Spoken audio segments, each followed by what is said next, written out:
같이 하나님 말씀 우리 나누겠습니다. 신약성경 데살로니가전서 5장 16절에서 18절까지 말씀입니다. 신약성경 데살로니가전서 5장 16절에서 18절까지 말씀, 우리 한 목소리로, 본문이 길지 않습니다. 한 목소리로 같이 읽도록 하겠습니다. 같이 읽겠습니다.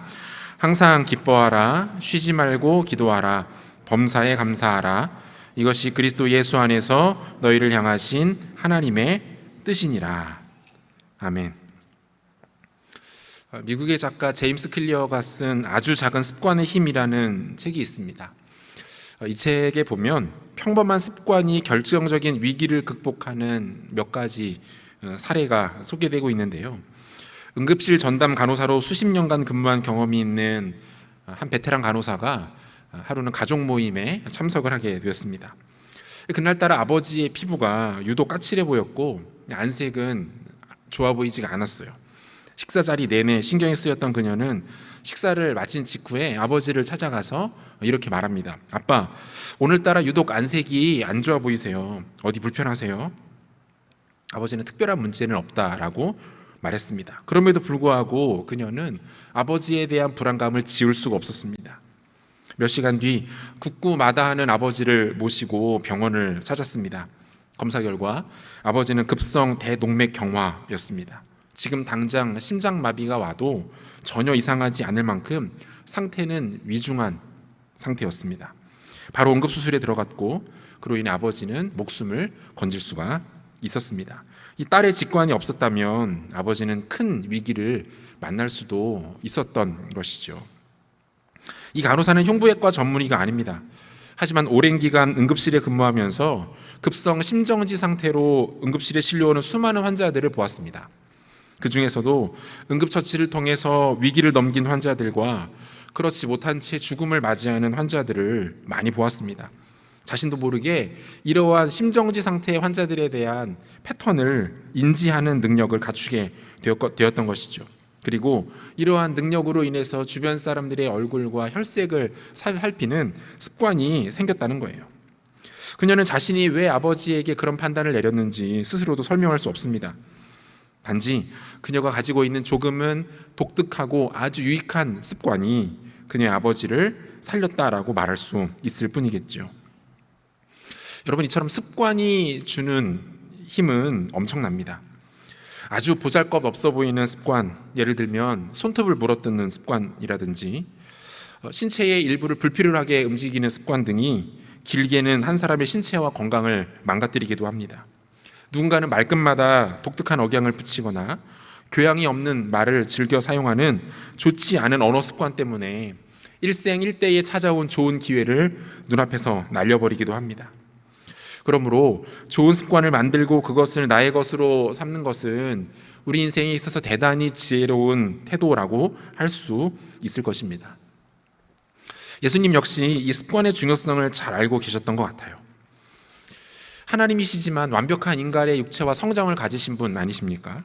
그러므로 그분에게도 좋은 습관은 꼭 필요했습니다.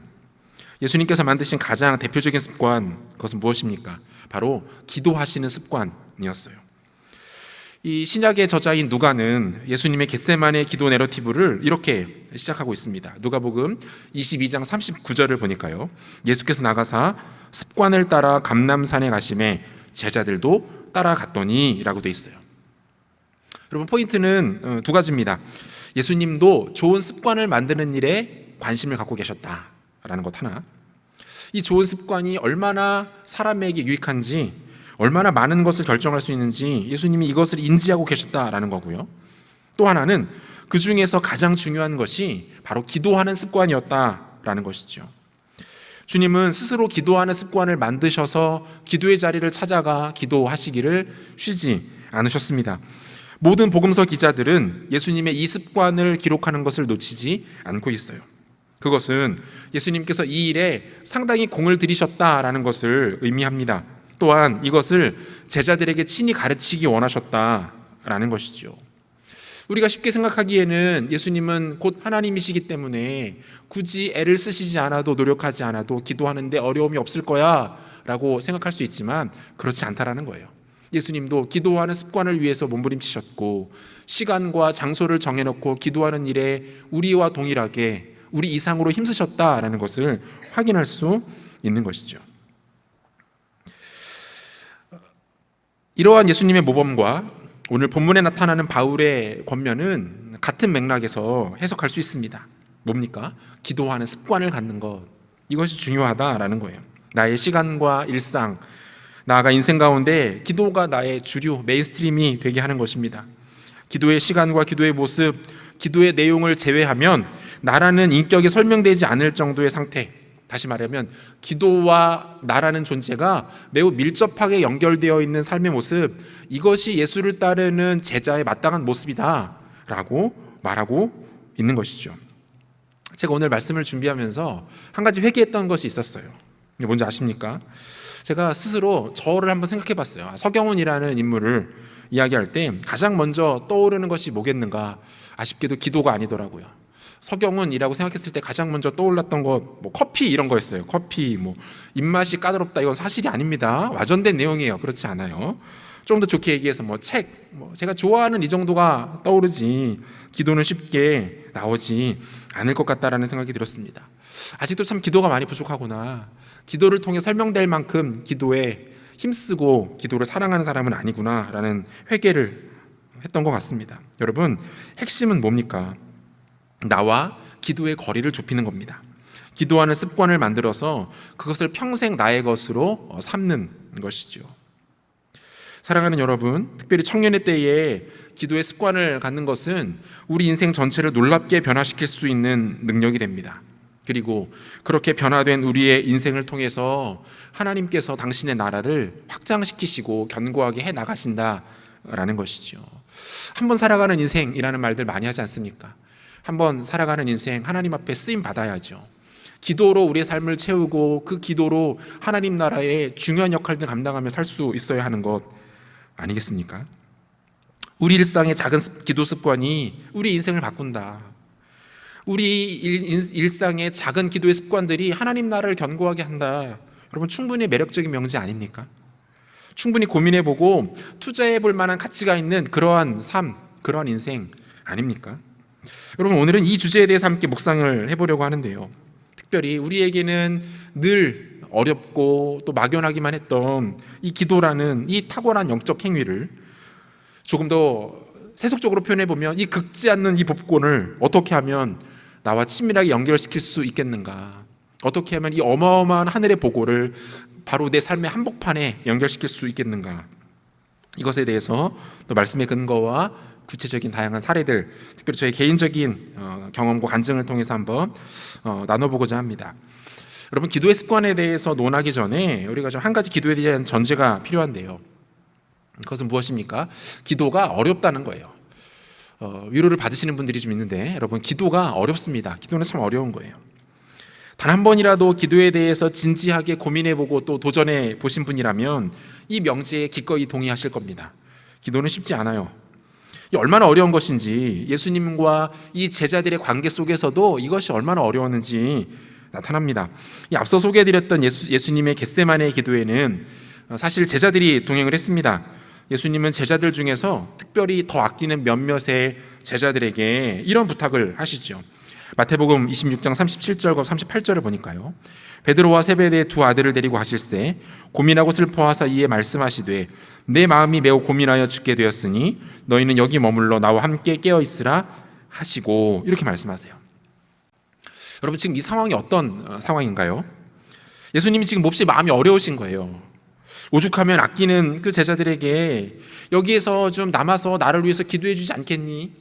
내가 지금 마음이 너무 어려운데 나를 위해서 좀 기도해 줄 수 없을까라고 부탁을 하고 계시는 거죠.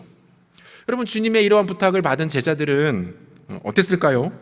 예수님의 이 부탁을 그저 가벼운 것으로 치부하면서 대수롭지 않게 여겼을까요? 그렇지 않았겠죠. 얼마나 사랑하고 존경하는 이 예수님께서 기도 부탁을 해오시는데 어떻게 그것을 모른 척하면서 마다할 수 있겠냐는 거예요. 나름 곁에서 주님을 지키는 친위대 역할을 하겠노라고 눈을 반짝이며 예수님을 쳐다보았을 겁니다. 그 제자들의 결의를 확인하신 예수님은 그들에게서 조금 떨어지셔서 한적한 곳으로 나가 기도하기 시작하십니다. 잠시 후 기도를 마치신 예수님이 다시 제자들에게 돌아오십니다. 주님의 눈앞에 펼쳐진 제자들의 모습은 몹시 실망스러운 상태를 넘어 민망하기까지 했습니다. 계속해서 26장 40절 보니까요, 제자들에게 오사 그 자는 것을 보시고 베드로에게 말씀하시되 너희가 나와 함께 한 시간도 이렇게 깨어 있을 수 없더냐라고 돼 있어요. 뭡니까? 이 제자들이 잠들고 말았던 거예요. 제자들이 실패하고 말았던 거죠. 여러분, 저는 이 장면을 보면서 이 제자들의 영적인 무감각과 나태함의 모습을 발견함과 동시에 기도가 진짜 이렇게 어려운 거구나라는 것을 다시 한번 좀 절감합니다. 여러분, 그렇잖아요. 제자들이라고 이 상황에서 잠들고 싶었을까요? 주님의 마음에 깊이 공감하면서 기도로 주님을 돕고자 하는 마음이 그들 가운데 없었겠습니까? 그들이 기도를 안 했다라기보다는 못했다라고 표현하는 것이 더 상황에 맞아 보여요. 그리고 주님도 제자들의 이러한 모습을 보고 이렇게 말씀하셨어요. 마태복음 26장 41절, 시험에 들지 않게 깨어 기도하라. 마음에는 원이로되 육신이 약하도다 하시고. 우리가 기도에 실패했을 때 가장 확실한 근거를 찾는 말씀이 이거 아닙니까? 나는 마음은 원하는데 육신이 약하다. 그 육신은 도대체 언제쯤 강해지는지 모르겠는데 우리가 기도에 실패할 때마다 이 말씀에서 위로를 받곤 하죠. 여러분, 부적절한 적용이고요. 주님의 이 말씀을 우리의 영적 나태함에 대한 면죄부로 해석하고 적용하는 것은 곤란합니다. 하지만 적어도 주님께서 제자들의 연약함 그리고 기도의 어려움에 대해서 인지하신 것만큼은 분명해 보여요. 다소 기운 빠진 목소리로 그렇지, 기도가 절대 쉬운 건 아니지 라고 말씀하시는 것처럼 들리기도 합니다. 여러분, 그렇습니다. 기도는 어려워요. 정말 쉽지 않습니다. 이 비라이벨스 목사님은 기도가 특별히 현대인의 정서에 반하는 것이라고 말합니다. 그의 이야기를 한번 들어보죠. 기도는 인간의 자율성에 대한 도전이요, 독립적인 삶에 대한 고발이다. 단호하게 자기 나름대로의 길을 가고 있는 바쁜 사람들에게 기도는 매우 황당한 방해꾼이 아닐 수 없다. 기도는 우리 인간의 교만한 본성과 아주 이질적인 것이다. 이렇게 말해요. 바쁘게 현대를 살아가는 현대인들에게, 이성과 합리적인 사고방식으로 무장한 현대인들에게 기도는 더더욱 그 본성에 반하는 것이다. 이렇게 말하고 있어요. 하지만 기도가 어렵고 힘든 결정적인 이유는 따로 있습니다. 왜 그렇습니까? 사탄이 성도가 기도하는 것을 끔찍이도 싫어하기 때문입니다. 이게 가장 큰 이유예요. 사탄은 하나님의 백성들이 기도하는 꼴을 못 봅니다. 하나님의 백성들이 기도할 때마다 자신의 왕국은 치명타를 입기 때문이에요. 그래서 그는 어떻게 해서든 하나님의 백성들이 기도하지 못하도록 만듭니다. 우리가 이미 살핀 바 있는 출애굽기 17장 말씀이 이것을 단적으로 증명하지 않습니까? 이스라엘 백성과 아말렉이 전투를 벌입니다. 이 전투의 승부가 어디에서 결정이 났습니까? 산 위였어요. 모세가 산 위에서 두 손을 올리면 이스라엘이 이겼습니다. 반대로 힘들어서 그 손이 내려오면 아말렉이 이겼습니다. 손을 올린다라는 것은 기도하는 행위를 상징한다고 말씀드렸어요. 가장 단적인 장면 아닙니까? 기도하면 하나님의 백성들이 승리합니다. 반대로 기도가 멈추면 대적들이 우세해집니다. 그러므로 원수 마귀의 전략은 단 하나입니다. 어떻게 해서든 성도들로 하여금 기도하지 못하도록 만드는 것, 하나님의 백성들이 기도에서 최대한 멀어지도록 만드는 것, 기도에 대한 관심을 갖지 못하도록 만드는 것, 그의 전략의 가장 핵심은 이거예요. 기도의 자리를 떠나게 만드는 거죠. 기도해도 집중이 안 되도록 만들고, 기도하더라도 아주 얕고 짧게 기도하고는 이쯤이면 충분하겠지라고 생각하도록 만듭니다. 존 버년이 쓴 철로 역정에 보면 주님께서 순례의 먼 길을 떠나는 주인공 크리스천에게 너 길을 떠나기 전에 이거 하나만큼은 꼭 반드시 챙겨가라 라고 말씀하시면서 열쇠 하나를 손에 쥐어줘요. 천성을 향해 가던 크리스천은 아볼론이라는 마귀대장을 만나게 되고 그만 그로 인해 감옥에 갇히게 됩니다. 감옥에 갇혀서 며칠을 꼼짝 못하고 있을 때 문득 길을 떠나기 전에 주님께서 자신에게 주셨던 열쇠가 생각났어요. 그는 자신의 품에 소중하게 간직했던 그 열쇠를 꺼내어 자물쇠를 열었습니다. 자물쇠는 쉽게 풀려버렸어요. 그는 굳게 닫힌 문을 활짝 열고 감옥에서 빠져나올 수 있었습니다. 그 열쇠는 바로 기도의 열쇠였어요. 여러분, 이처럼 기도는 원수 마귀의 공격과 모든 계획을 무기력해 만드는 힘입니다. 지혜롭고 영리한 사탄이 자신에게 치명적일 수 있는 이 기도를 모른 채 할 리가 없습니다. 어떻게든 하나님의 백성들로 하여금 그것을 알지 못하도록 최선을 다할 겁니다. 사용하지 못하도록 할 겁니다. 그리고 우리는 이미 이 사탄의 전략에 속수무책으로 당하고 있는지도 모르겠어요. 기도는 이처럼 우리 본성에 반하는 것이고 시대에 뒤떨어져 보이기도 합니다. 바쁜 일상을 살아가는 현대인들에게는 상당히 거추장스러운 것이고요, 신화 속에서나 나올 법한 마법 주문 같아 보이기도 합니다. 게다가 우리보다 훨씬 지혜롭고 강력한 사탄은 필사적으로 우리가 이 기도의 열쇠를 사용하는 것을 방해합니다. 하지만 여러분, 그럼에도 불구하고 우리는 이 기도를 포기할 수는 없습니다. 아니, 포기해서는 안 됩니다. 어떻게 해서든 사용해야 하고 그 안에 우리를 밀어넣어야 합니다. 철저하게 반복하고 훈련하고 동기부여를 해야 합니다. 기도의 습관을 가져야 한다라는 거죠. 왜 그렇습니까? 이 기도가 성도됨에 있어서 매우 본질적인 것이기 때문에 그래요. 우리가 지난 4주 동안 기도가 왜 중요한지, 기도가 무엇인지에 대해서 살피지 않았습니까? 기도가 구원받은 것과 매우 밀접한 영적인 행위라는 거예요. 기도하는 것이 하나님의 은혜로 구원받은 주의 성령을 선물로 받은 모든 주의 자녀들이 반드시 할 수 있고 해야만 하는 것이기 때문에 그렇다라는 거죠. 스위스 출신의 신학자 칼바르트는 기도에 대해서 이런 말을 남겼습니다. 만약 우리가 예수님께 가장 먼저 무엇을 해야 할지를 묻는다면 그분은 기도하는 것이라고 대답할 것이다. 예수님, 주님을 위해서 주의 백성된, 주의 자녀된 제가 가장 먼저 해야 될 것은 무엇입니까? 라고 묻는다면 주님 이렇게 대답하신다는 거예요. 기도해라. 너가 진짜 구원받았다면 너 기도해라. 너가 진짜 능력 있게 살기를 원한다면 너 기도해라 라고 말씀하신다는 거예요. 기도가 하나님의 백성에게 있어서 옵션이나 사이드가 아닌 메인스트림, 본질이고 핵심이라고 말하고 있는 것이죠. 여러분, 오늘 우리가 나눈 이 본문 말씀에서도 바울은 이렇게 말합니다. 바울은 아주 단호하고 확정적인 뉘앙스로 말해요. 본문 17절, 쉬지 말고 기도하라. 쉬지 말고 기도하라. 성경에서 가장 짧은 절 중 하나인 이 구절은 마치 이것에 대해서 더 길게 말할 필요가 뭐가 있느냐, 더 이상 부연 설명이나 어떠한 수식이 필요한가 라고 말하고 있는 것처럼 매우 시크합니다. 쉬지 말고 기도해라. 끝. 뭐가 더 필요하니? 이렇게 말하고 있는 것 같아요. 여러분, 여기서 쉬지 말고라는 표현의 헬라어 원어는요, 아디알레이프토스라는 말인데요, 이 말은 보통 계속해서 멈춤 없이라는 의미로 해석을 합니다. 계속해서 멈춤 없이. 그런데 이 말이 시간의 연속성이 아니라 행위의 연속성을 강조할 때 사용되는 표현이라는 거예요. 그러니까 다시 말해서 어떤 동작이나 행위가 규칙적으로 꾸준히 이루어지는 모습을 묘사할 때 사용한다라는 것이죠. 그러므로 쉬지 말고 기도하라라는 이 명령은요, 24시간 365일 기도만 해라라고 말하는 것이 아니라 기도하는 습관을 가져라, 기도하는 삶을 살아내라, 기도가 당신의 삶에 있어서 끊이지 않는 가치 있고 중요한 것이 되도록 하라라는 명령인 거예요. 사도 바울의 관심은 단 한 가지였습니다.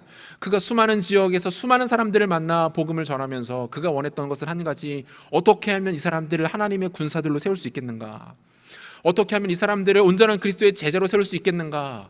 머릿속에 이 생각이 가득 찼던 사도 바울에게 가장 중요한 핵심적인 가치는 바로 이거였어요. 기도하는 것. 하나님의 백성들이 자신의 삶에서 기도할 것을 다짐하고 결단하고 기도의 자리로 찾아가서 기도로 자신의 시간과 마음을 쏟아 놓는 것, 사도 바울의 관심이 여기 있었다라는 거예요. 그렇다면 우리는 어떻게 이 기도를 우리에게 하나의 건강한 습관으로 자리하도록 할 수 있겠습니까? 매번 설교를 듣고 말씀을 통해서 배우고 다짐해보지만 여전히 쉽지 않은 이 기도를 어떻게 하면 우리 삶의 좋은 습관으로 자리할 수 있겠습니까? 이에 대한 실제적인 몇 가지 원리와 팁과 제가 했던 고민들을 좀 나누어 드리려고 하는데요. 여러분, 우리 중에 기도하는 것 자체를 거부하는 사람은 없을 겁니다. 나는 하나님을 사랑하지만 절대로 기도하지는 않겠다, 이렇게 매우 진지하게 말하는 사람이 있다면 우리는 그 사람 어떻게 해야 되죠? 아주 잘 돌봐줄 필요가 있습니다. 기도가 필요한 사람이에요. 기도는 불필요하다, 기도는 의미 없는 행동일 뿐이야, 이렇게 말하는 사람 우리 중에 없을 줄 알아요. 우리 모두는 기도의 사람이 되기를 원합니다. 하나님 옆에 언제든지 나아가 기도에 힘쓰고 기도 응답을 경험하고 중보기도로 이웃과 공동체를 돕고 섬기고 기도로 자신의 삶을 개척해 나가고 기도로 승리하는 멋진 기도의 인생을 우리가 다 꿈꿀 거예요. 그런데 문제는 뭡니까? 기도를 어떻게 해야 할지를 우리가 잘 알지 못하고요. 그러다 보니 기도에 대한 강력한 동기부여가 우리 가운데 점점 사라지게 되는 것이죠. 그리고 결국은 만성적으로 기도를 포기하는 기포자, 기도 포기자가 되는 것 아닙니까? 이러한 불상사가 우리 가운데 있어서는 안 됩니다.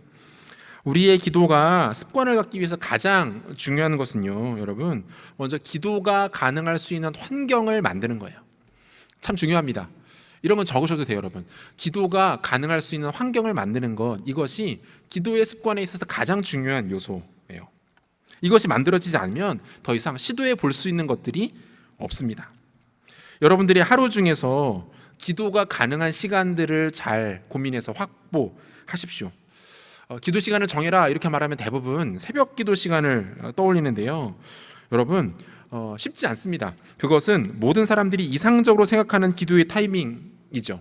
이상적이라는 말의 뜻은 뭐예요? 살짝 바꾸면 좋지만 쉽지 않다. 몇 번 하다가 곧 포기하게 될 것이다. 이게 이상적이라는 말의 의미잖아요. 여러분, 기도가 가능한 시간을 확보하라는 말은요, 기도하고 싶은 시간을 정하라는 말이 아니에요. 저 시간에 기도하는 걸 봤더니 좀 멋있어 보인다. 나도 저 시간 일을 정하라는 말이 아닙니다. 지극히 현실적이고 실제적인 기도의 시간을 만드시라는 거예요. 기도가 진짜로 가능할 수 있는 시간, 단 10분이 됐든 20분이 됐든 정말 기도할 수 있는 시간이 언제인지를 여러분의 삶 속에서 찾아보시라, 이 말입니다. 여러 가지로 새벽 시간이 가장 좋다고는 말하지만 우리 중에 새벽에 일어나는 것이 그 잠드는 시간과 관계없이 어려운 사람들이 많습니다. 실제로 새벽에 꾸준히 일어나는 일들은 상당히 오랜 기간 강력한 동기부여가 있어야만 만들어지는 습관이기도 해요. 여러분 일상 속에서 잘 한번 생각해 보세요. 1시간, 2시간 이렇게 긴 시간 필요하지 않아요. 단 20분, 30분, 정말 적게는 15분이라도 기도에 온전히 집중할 수 있는 시간과 그 시간을 가질 수 있는 장소가 어디인지를 여러분 진지하게 한번 고민해 보시라라는 말입니다. 저는 신학대학원 시절 3년 동안 7시부터 8시까지를 개인 기도 시간으로 정해서 기도했습니다. 7시부터 8시, 오전 그 시간, 오후 그 시간, 2시간을 정해서 개인 기도 시간으로 삼았어요. 매일 아침 6시에 새벽 예배가 학교에서 늘 있었는데요. 사실 이 시간에는 잠이 덜 깬 상태로 가기 때문에 설교 시간에 이런 말하기 좀 죄송하지만 그렇게 졸았어요. 새벽 예배를 가서 이 자리를 빌어서 교수님들께 대단히 죄송하다는 말씀을 좀 드리고요. 그 시간에 가면 너무 졸음이 많이 오는 거예요. 전날까지 과제도 하고 책도 읽고 하다가 늦게 잠드니까 그렇게 졸다가 정신이 조금 깨고 맑아질 때쯤 되는 시간이 약 7시 정도였습니다.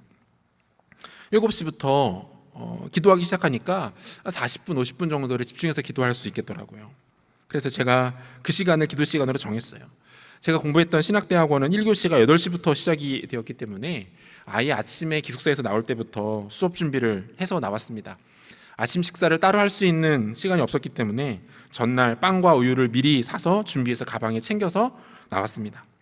매일 아침 7시가 되면 다시 정신을 집중해서 40분을 집중해서 기도합니다. 그리고 준비해온 빵과 우유를 그 자리에서 먹고 수업에 들어갔습니다. 제가 지금도 인상에 남는 것은요, 그 한 2,000명 정도 모이는 커다란 예배당이었거든요. 7시 정도 되면은 기도하시던 전도사님들이 이제 식사도 해야 되고 수업 준비도 해야 되기 때문에 다 기숙사로 돌아갑니다. 그러면 그 큰 예배당에 혼자 2층 끝에 혼자 남아 있습니다. 그리고 지붕에 난 창으로 아침 햇살이 예배당 안에 비치는 그 장면을 보면서 빵과 우유를 이렇게 까먹으면요, 너무 은혜가 되는 거예요. 그 빵과 그 보름달빵 아직 잊을 수가 없고요, 서울 우유 잊을 수가 없는 거예요. 그 시간이 저에게는 아직도 기억이 나는, 저에게 영적인 고향과도 같은 그런 시간이에요. 갑자기 감성 돋네요. 감성 기도.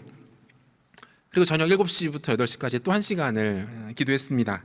오후 7시부터 1시간은 보통 저녁 식사를 마치고 특별히 하는 일 없이 허비하는 시간이었기 때문에 기숙사 바로 뒤편에 있는 기도실에 올라가서 1시간을 기도하고 내려와서 나머지 저녁 시간을 보냈습니다.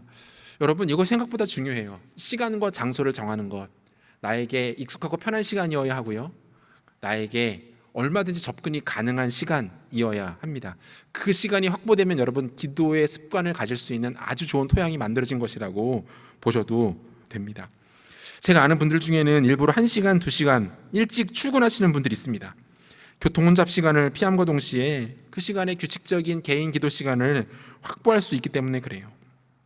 그러면 제가 그 큰 예배당을 마치 제 개인 기도실로 쓸 수 있었던 것처럼 그분의 사무실 또는 학교 강의실을 그 자신의 개인 기도실로 사용할 수 있게 되는 것이죠. 점심시간을 잘 활용하는 분들의 이야기도 들은 적이 있어요. 점심시간을 매일은 아니지만 격일로라든지 간단하게 대형식으로 식사를 해결하고 20분 정도를 조용한 데 가서 하나님과 교제하는 시간으로 활용하면서 보낸다라는 이야기도 들었습니다. 밤에 잠들기 전에도 좋은 기도의 시간으로 활용할 수 있는데요. 여러분, 이 시간은 여러분들에게는 별로 추천하고 싶지는 않습니다. 이 시간에 우리에게 할 일들이 많이 있잖아요. TV도 봐야 하고 SNS도 해야 하고 스마트폰, 유튜브도 봐야 되고 우리가 포기하고 내려놓을 것들이 참 많은 시간들이기 때문에 쉽지는 않습니다. 그리고 그것들을 포기하고 내려놓는 것보다 더 우리가 쉽게 시간과 장소를 확보할 수 있는 다른 삶의 영역을 찾아보는 것이 더 여러분에게 유익하고 기도의 습관을 만드는 데 있어서 더 좋은 방법이라는 제안을 드려봅니다. 여러분, 자연스럽게 기도하는 것도 참 중요합니다. 시간과 장소를 지켜서 기도하는 것 중요하지만 그것 못지않게 우리 일상을 통해서 자연스럽게 하나님 앞에 우리의 마음을 내려놓고 그분과 호흡하고 대화하는 것 너무 중요합니다. 한 가지 팁을 드리자면 여러분, 느헤미야가 했던 틈새 기도를 활용하는 거예요. 느헤미야 2장 4절 보니까요, 왕이 내게 이르시되 그러면 내가 무엇을 원하느냐 하시기로 내가 곧 하늘의 하나님께 묵도하고, 이렇게 돼 있어요.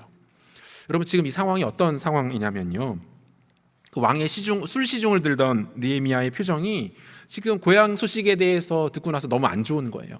그러자 왕이 염려가 되어서 그에게 묻습니다. 너 무슨 일 있니? 얘기해봐. 얼굴이 왜 그래? 너 표정이 무슨 일 있는 것 같은데?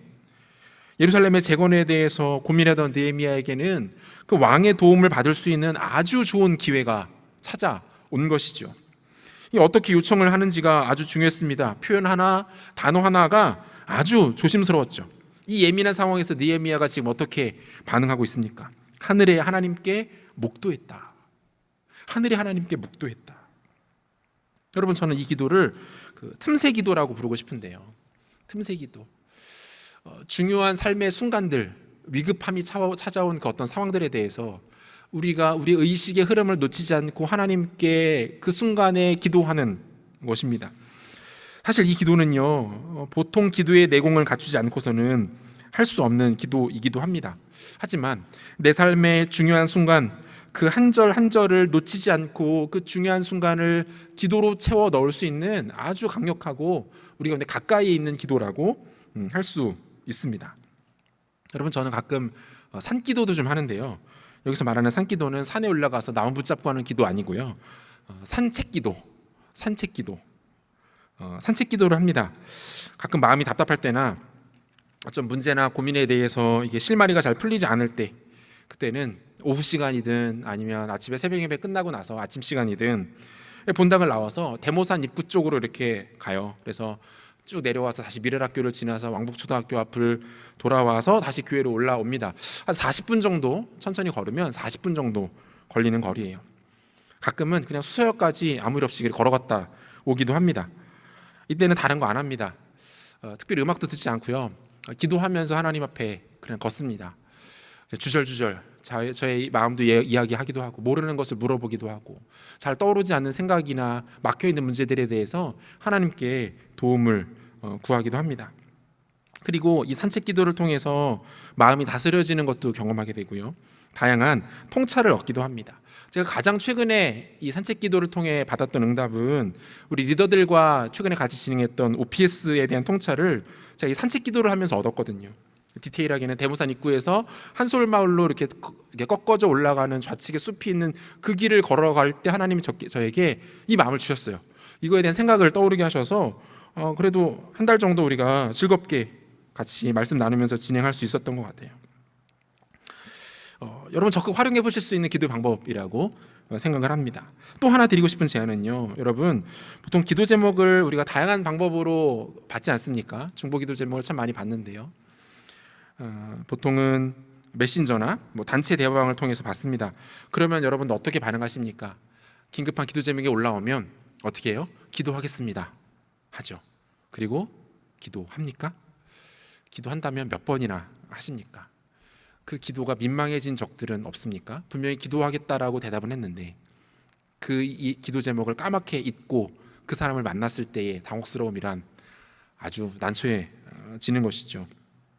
저는 예배 오기 전에도 기도 제목을 받았고 우리 코리더 방에도 나누면서 기도 요청을 했는데요. 여러분, 이럴 때는 어떻게 하는 게 좋습니까? 답하기 전에 먼저 기도하시면 됩니다. 가장 좋은 거는 단체 대화방에 기도하겠습니다 라고 말하기 전에 먼저 기도하시는 겁니다. 그리고 기도하겠습니다 또는 기도했습니다 라고 답을 남기십시오. 그렇게 기도하면 그때만 기도하고 안 할 것 같죠? 아니요, 그렇지 않아요. 먼저 기도하고 답을 하고 나면 반드시 그 기도 제목이 나에게 생각이 납니다. 이미 한번 기도했던 것이기 때문에 하나님께서 나로 하여금 다시 한번 깨닫게 하십니다. 그 기도 제목 떠오르게 하십니다. 우리 가운데 필요한 건 뭡니까? 기도하겠습니다라는 기계적인 응답 아니잖아요. 진짜 누군가의 기도가 필요한 것 아닙니까? 실제적인 기도가 진짜 우리 가운데 필요한 것 아닙니까? 기도 제목을 받으시면 답하기 전에 먼저 기도하십시오. 10초면 할 수 있습니다. 15초면 할 수 있습니다. 기도하시고 답을 남기십시오. 그러면 반드시 또 하나님께서 우리로 하여금 기도하게 하신다라는 거예요. 여러분, 기도에 있어서 강조하고 싶은 것이 마지막으로 하나 더 있는데요. 여러분, 그것은 함께 기도하는 겁니다. 같이 기도하시면 너무 좋습니다. 기도는 하고 싶은데 혼자서는 기도할 자신이 없는 분들은 공동체가 함께 기도하는 기도 자리에 참석하시는 것이 아주 좋은 훈련이 됩니다. 가장 좋으면서도 기본이 되는 것은 교회의 각종 기도 모임에 참석하시는 겁니다. 비록 지금은 우리가 모이고 있지 못하지만 우리에게는 토요일 아침 기도회가 있고요. 이제 곧 본격적인 리뉴얼을 통해서 시작하게 될 금요회복 기도회, 우리 찬양팀도 모집하고 있지 않습니까? 여러분, 이러한 모임들은요, 우리에게 있어서 영적인 순풍과도 같아요. 우리 개인이 망망대해에 마땅한 동력도 없고 숙련된 뱃사람도 타지 않은 그냥 작은 배 한 척이라면 공동체가 함께하는 기도 모임의 시간들은 그 상황에서 순풍이 불어오는 것과 같다라는 겁니다. 그저 그 순풍 속에 있는 것만으로도, 그 상황에서 돛을 올리는 것만으로도 우리는 그 순풍을 타고 빠르게 앞으로 나갈 수 있는 것처럼 공동체가 함께 모여서 기도하는 자리에 참여하여 기도하는 것만으로도 우리는 영적인 순풍을 만나는 것과 같다라는 거예요. 여러분, 이런 모임으로도 부족하다면 마음이 잘 맞는 지체들끼리 기도 모임을 만들어 보는 것도 아주 좋은 방법입니다. 지금으로부터 21년 전인 1999년, 저는 당시 대학교 1학년을 마치고 군입대를 위해서 휴학 중이었는데요.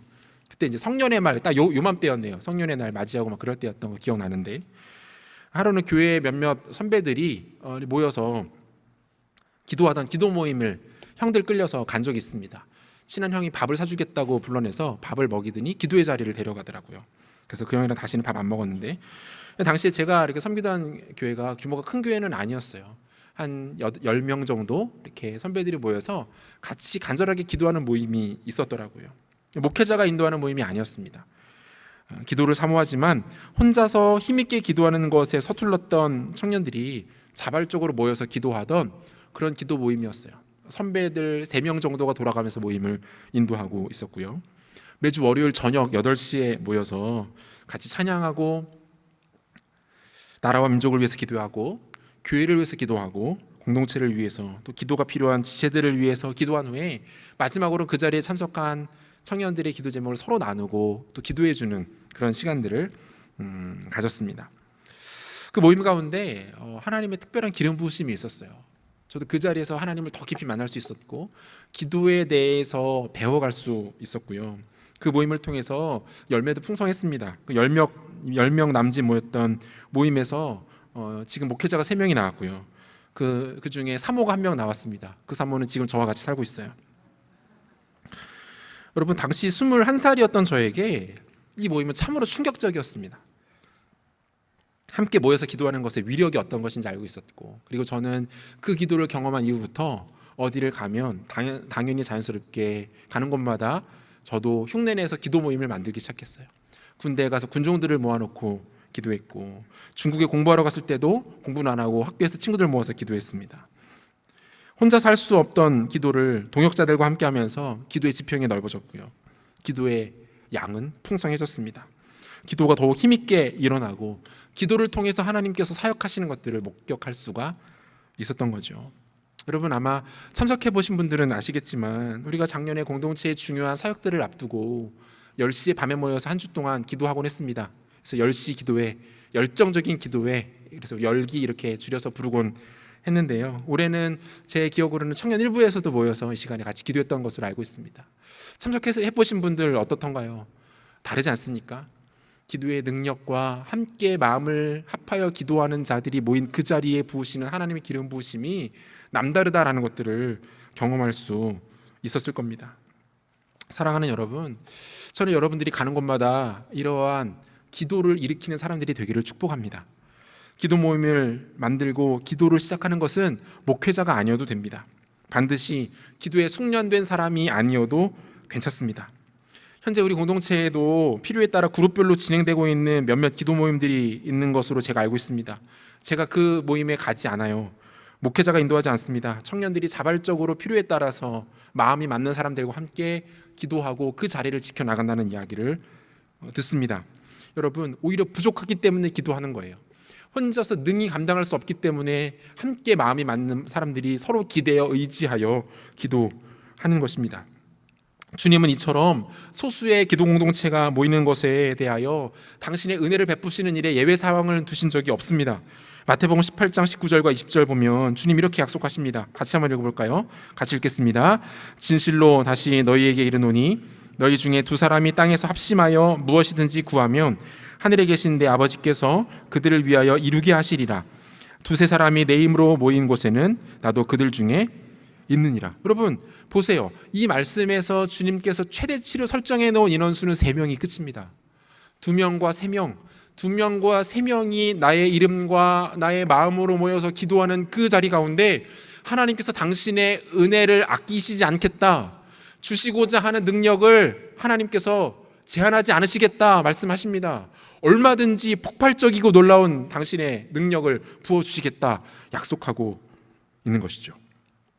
사랑하는 여러분, 청년의 때에 기도하는 습관을 만드시고 특별히 기도의 동역자들을 만드십시오.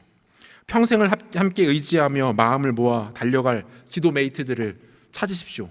그들과 교제하고 그들과 결혼도 하고 그들과 가정도 이루십시오. 그럴 때에 당신의 여러분들의 기도의 영역은 놀라울 정도로 넓어지게 될 것이고 기도의 은혜가 다음 세대로 계승되어 나가는 것까지도 여러분 경험할 수 있게 될 것입니다. 일본의 기독교 사상가 우찌무라 간조가 기도의 동역에 대해서 이런 말을 남겼어요. 성실한 기도회처럼 사람의 마음을 결합시키는 것은 없다. 성실한 기도회처럼 사람의 마음을 결합시키는 것은 없다. 여러분 진짜 좋은 사람들 만나고 싶습니까? 진짜 평생을 같이 할 수 있는 강력한 동역자들을 원하십니까? 그들과 기도하십시오. 기도하는 자리를 만드시고 그곳에 오는 사람들과 교제하고 그들과 함께 하십시오.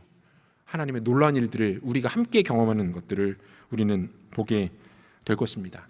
말씀 마무리하겠습니다. 여러분 지난 4주에 걸쳐서 기도에 대한 말씀을 함께 나누고 또 도전받는 시간들을 가졌는데요. 여러분 어떠십니까? 기도에 대한 여러분들의 생각, 여러분들의 태도, 관점이 조금 달라지셨습니까? 아니 여러분들 기도를 시작하셨습니까? 여러분들 기도가 달라졌습니까? 여러분 사랑과 감기는 숨길 수 없다라는 말을 슬기로운 의사생활에서 배웠습니다. 사랑은 숨길 수 있는 것이 아니라고 하더라고요. 맞는 말 같아요. 사랑하면 반드시 나타날 수밖에 없고요. 드러나게 되고 표현하게 됩니다. 하나님을 사랑하는 것도 마찬가지입니다. 하나님 사랑하면 그분을 만나고 싶어집니다. 그분을 알고 싶어져요. 그분께 나아가 나의 이야기를 하고 싶어지고요. 그분이 내 삶과 상황에 대해서 어떻게 생각하시는지 궁금해지기 때문에 듣고 싶어집니다. 다시 말하면 하나님 사랑하면 그 사람은 기도하게 돼 있습니다. 부인할 수 없습니다. 하나님 사랑하면 기도합니다. 하나님 더 사랑하기를 원한다면 기도하십시오. 기도만큼 강력한 단어는 없습니다. 기도만큼 강력한 명사, 기도한다라고 하는 것만큼 강력한 동사는 이 세상에 존재하지 않습니다. 청년의 때에 기도를 익히십시오. 배우십시오. 기도의 동역자들을 만드십시오. 돌아가셔서 오늘부터 당장 기도의 자리를 만드시고 그 자리에서 기도하기를 멈추지 마십시오. 여러분들의 삶이 복음과 능력과 주의 영광으로 가득 차게 될 것입니다. 이 놀라운 기도의 영광이 여러분들의 삶 가운데 충만하게 되시기를 우리 주 예수 그리스도의 이름으로 축원합니다. 다 자리에서 일어나겠습니다.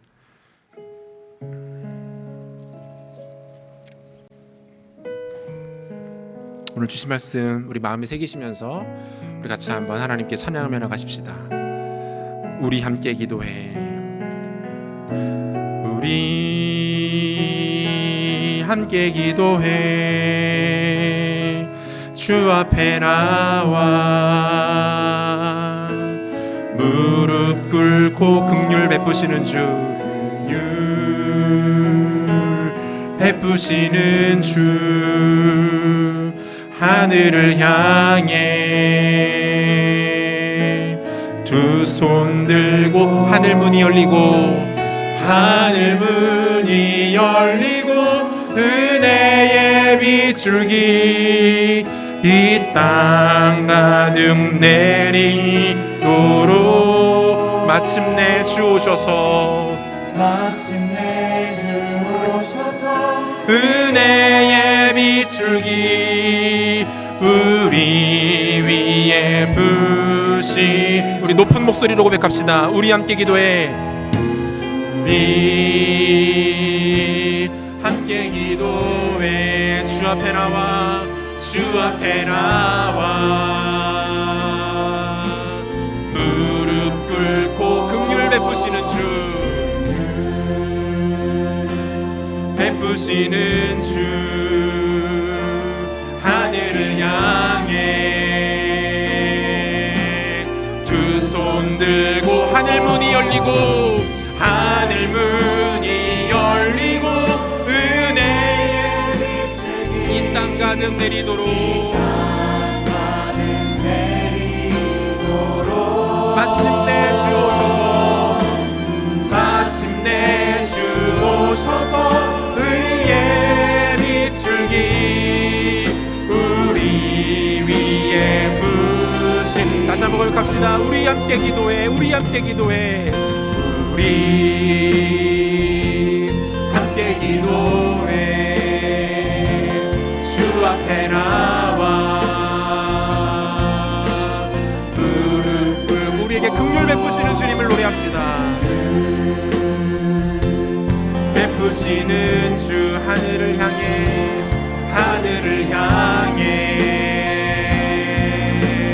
두 손들. 하늘 문이 열리고 은혜의 빗줄기, 하늘 문이 열리고 은혜의 빛을 이 땅 가득 내리도록, 가득 내리도록 마침내 주 오셔서 의의 빗줄기 우리 위에. 다시 한번 하나님의 은혜를 구하며 나가십시다. 하늘 문이 열리고 은혜의 빗줄기, 하늘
섬기겠습니다. 주만 섬기리. 우리 마지막으로 한 번 더 우리 마음의 중심을 담아 올려나갑니다. 온 마음 다해, 온 마음 다해 사랑합니다. 온 마음 다해 주 알기 원해. 내 모든 삶 당신 것이니, 당신 것이니 주만 섬기리. 온 마음 다해. 같이 기도하겠습니다. 주 안에 사랑하는 여러분, 하나님 앞에 감사하십시오. 하나님, 우리 가운데 선하시고 완전하시고 온전하시고 노하기를 더디하시고 인자와 긍휼과 자비가 풍성하신 분이시기에 거룩하고 높고 영화로우신 주님이 우리를 만나기 원하십니다. 그리고 그 만나는 그 도구와 그 방법과 그 자리를 기도로 우리 가운데 말씀하십니다. 여러분, 기도할 수 있다는 것은요, 성도가 누릴 수 있는 가장 큰 특권이에요. 가장 큰 영광입니다. 가장 큰 아름다움이고요, 가장 큰 능력입니다. 여러분이 허락되어진 이 좋은 것들을 포기하는 어리석음이 여러분 가운데 없기를 바랍니다. 오히려 적극적으로 그것을 나의 것으로 삼고 내 삶에 뿌리 내리도록 하며 그것이 내 삶에 더할 나위 없이 좋은 습관으로 자리할 수 있는 그 기회들과 그 노력들이 우리 가운데 있기를 원합니다. 이 시간 기도할 때에 우리 하나님 앞에 좀 이렇게 기도했으면 좋겠습니다. 사랑하는 주님, 내가 하나님 앞에 기도할 것을 다시 한번 다짐합니다. 기도할 것을 결단합니다. 하나님 앞에 기도의 습관을 만들어갈 것을 하나님 앞에 다짐합니다. 하나님, 나의 고백을 받아주시고 나의 마음을 기뻐해 주시고 나의 삶 가운데, 나의 마음 가운데 당신의 의지와 당신의 능력과 당신의 도움으로 함께하여 주시옵소서. 기도하는 삶을 통해서 주님과 더 가까이 나아가기를 원하고, 기도하는 습관이 청년의 때에 우리 인생에 존귀하게 만들어짐을 통하여서 하나님 앞에 기도로 쓰임받는 인생, 기도로 하나님 앞에 더욱더 성장하며 자라나며 견고해진 인생 될 수 있도록 하나님 은혜를 베풀어 주시옵소서. 우리 주 한번 찍어 기도하겠습니다. 주여,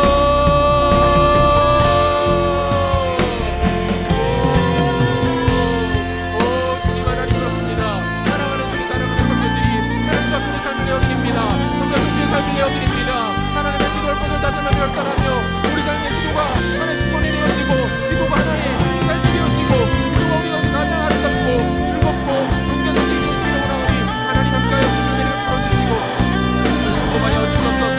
하나님의 주님, 우리 가운데 하나님의 의지를 더하여 주시고 우리 안에 마음을 허락하여 주옵소서.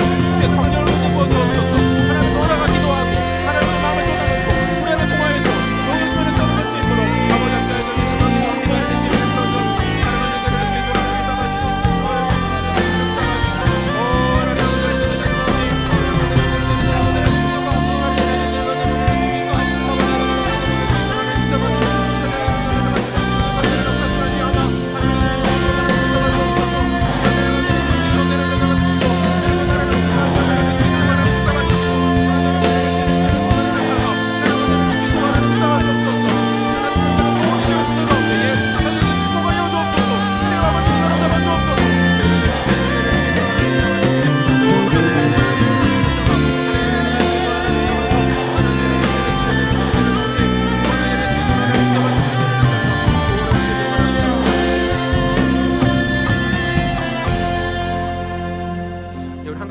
기도했으면 좋겠는데요. 사랑하는 여러분, 하나님께서 우리로 하여금 기도하기를 원하시는데 너무나도 좋은 방법, 너무나도 좋은 툴을 허락하셨습니다.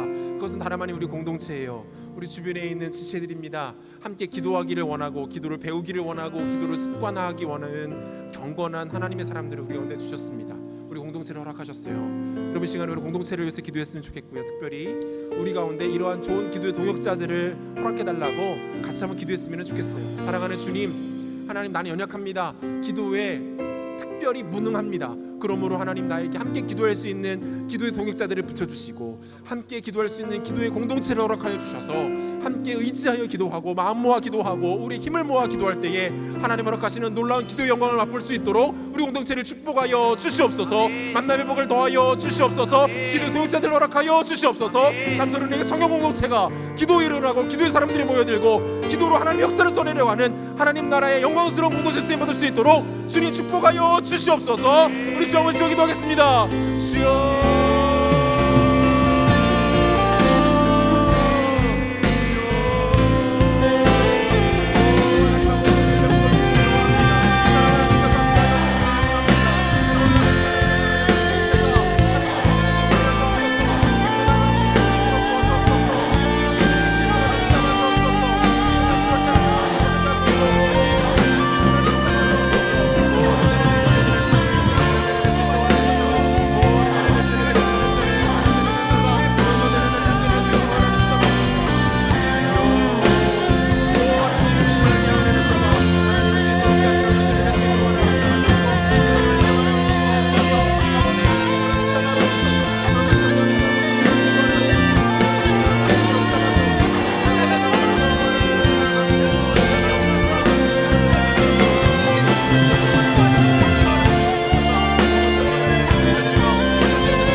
신실하신 하나님 감사합니다. 주께서 우리를 사랑하시고 귀하게 여기셔서 자격 없고 오히려 죄가 많고 흠이 없고 흠이 많고 연약한 우리들을 당신의 자녀 삼아 주셨습니다. 당신의 자녀인 우리들을 이 세상에 덩그러니 버려두지 아니하시고 성령을 보내주셨고 그 성령을 통해 살아계신 하나님과 교제하고 대화하고 함께할 수 있는 놀라운 특권을 허락하여 주셨습니다.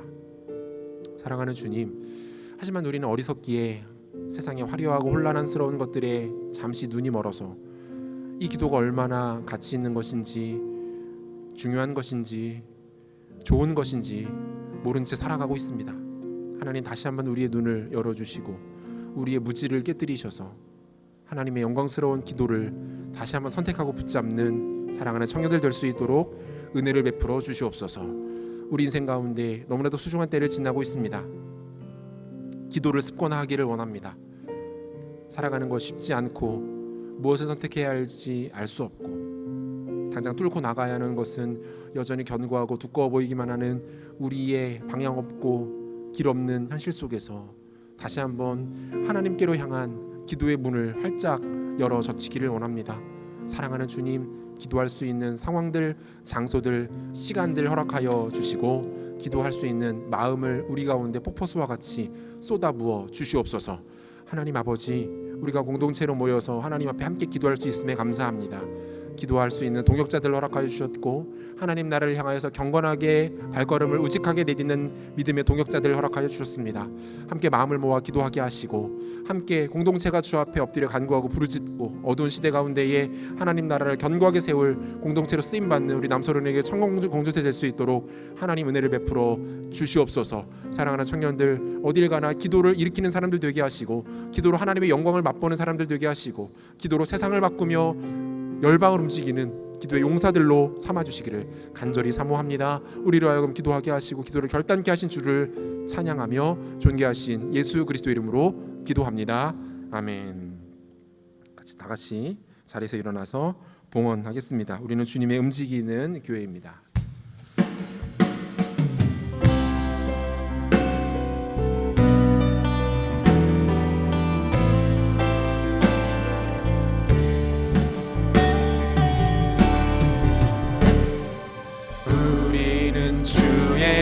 움직이는 교회, 이곳은 주님을 위한 자리.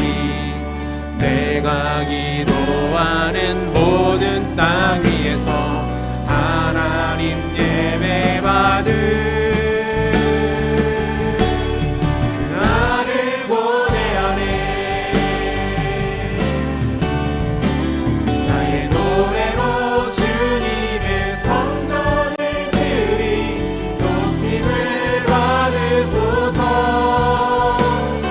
이스라엘의 찬송 중 거하신 주님은 거룩하십니다.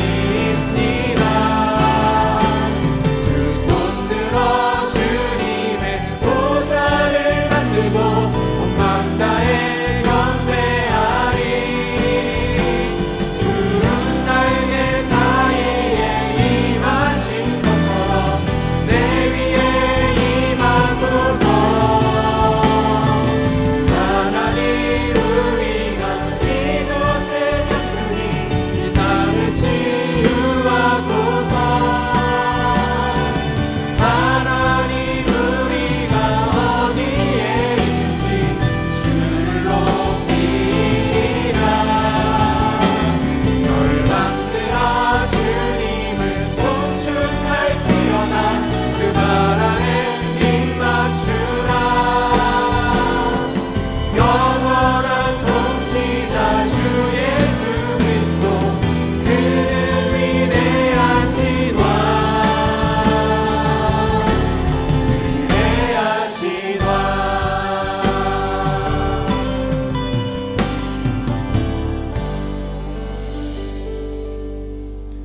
한 사람 한 사람을 당신의 보배로운 피로 거룩하게 하셔서 당신의 존귀하고 아름다운 교회 삼으신 주님, 우리를 이 땅 가운데 두실 때에 교회로 두시고 그 교회를 통해 하나님의 영광을 온 열방 가운데 드러나게 하심을 감사합니다. 한 주를 또다시 세상 가운데 살아갑니다. 여전히 세상은 흉흉하고 바이러스는 사라지지 않았으며 사람들은 예민해져 있고 헤쳐갈 앞날은 멀기만 합니다. 그럼에도 불구하고 우리를 교회라 부르셨고 우리 안에 거룩한 성령을 허락하셨으며 그 성령을 통해서 놀랍게 역사하기를 기뻐하시는 주께서 우리와 함께 하실 줄을 믿고 담대함으로 세상을 향해 나아갑니다. 사랑하는 청년들의 삶을 마음껏 축복하여 주시고 기름 부으시고 은혜와 긍휼을 넘치도록 부어주시되 건강의 복을 허락하여 주옵소서. 물질이 부족하지 아니하도록 주님 놀라운 것들로 충만하게 채워 주시옵소서.